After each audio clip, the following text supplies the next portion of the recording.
Hello friend, welcome to my YouTube channel Beginner Teaches Python Programming. Today we'll discuss about object-oriented program that is called OOPS. Okay, so for example, okay, right. Let me confess that this object-oriented program is little tough for me. It took me tough for understanding the concept. Uh, okay, in Python, some words like class are programmed by itself. So, for example, I make a class of employees. So I type class space employee open and close bracket and colon, and under that I just type pass. That means I created a class of employees, and now I'm creating the employees. For example, Rajesh is equal to employee, so it understands it is belong to class employee open close bracket. Then another employee Sanjay, employee open close bracket. Then I give the details about this employee. For example, Rajesh dot age is equal to 59, Rajesh dot year of joining, year J is 2006, and Rajesh dot salary is some X salary, and same for Sanjay. So see here, I type it two times. For another employee, that is Sanjay, I again put age, again put year of joining, again put his salary, and then I can print the required thing. For example, Sanjay dot salary, and if I want all the information, then I can type print Rajesh dot underscore underscore dict dot dict, and afterwards underscore underscore, and give the print command. Then I can save this program and run this program. I can see the required thing, salary of Sanjay and all information about Rajesh. This is a dictionary: age, year of joining, salary, etc. Now imagine some company which is having thousands of employees. So if they go on typing for each employee, it will be a tough job. So they required what you call a generic program which will fit for that class.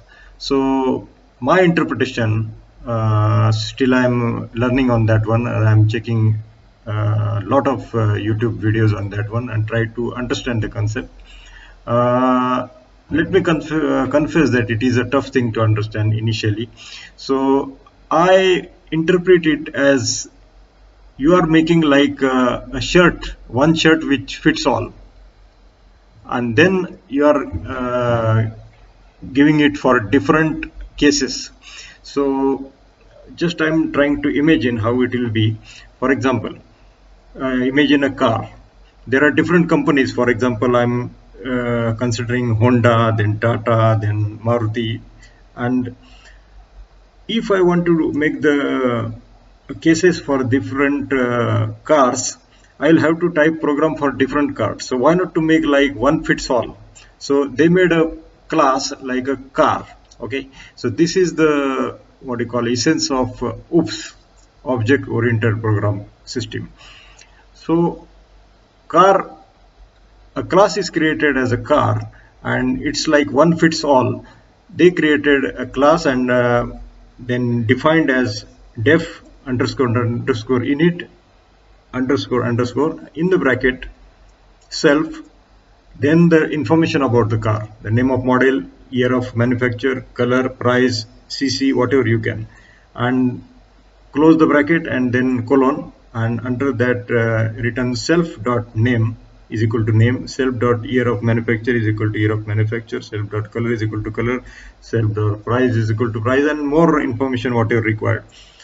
So this is a generic program, and next time when you want to take for example Honda is equal to car, when it is said car, it is understand it is a class belong to class car, and all this information is this program is ready for it. All you have to put that in that sequence only. Name is equal to, for example, city, year of manufacture, color, price. Same way, for example, I take another company, Tata, and this all information, right? So this program becomes a generic program, and all you have to do only the name of cases, right? And the program runs for it. You don't have to write a separate program. And if you go details further, we are not happy on this one. They did encapsulation. That means they want to keep some code secret where a user should not know it. So here in this case, you said a user is a driver driving the car. So all it's need for acceleration, steering, and what do you call this indications and all these things. They need not know what's happening to the engine and what is the inside, right? So likewise, this is my understanding that they made a encapsulation. Then abstraction, this I have to go detail. Inheritance, that means further if you want to make a supercar, all this program is inbuilt. You have to just denote this class, and you can go on adding further things. For example, if I want to increase the price, this price, so I'll just write the function and increase the price to so and so percent. And I need not write the original program. It will just follow. This is inheritance. Polymorphism. Poly means many and morphism means forms. So many forms of the same class can be derived from this. This is my understanding of this one. So let's go quickly to some cases, because more and more cases, if you look, that will making the concept clear. This is what I understand. So here is that car example. Okay, the car example.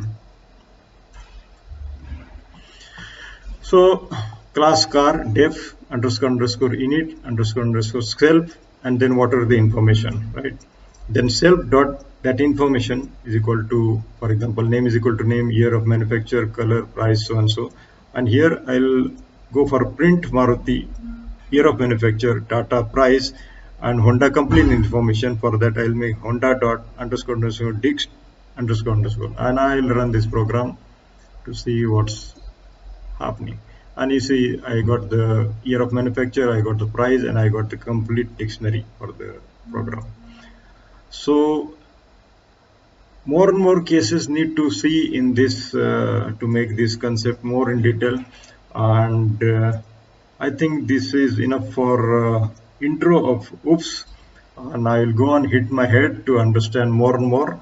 And I must admit that this is a tough to crack this concept, but hopefully once it is understood, it will save a lot of labor and it will be easy, because it will save a lot of labor for typing the same things.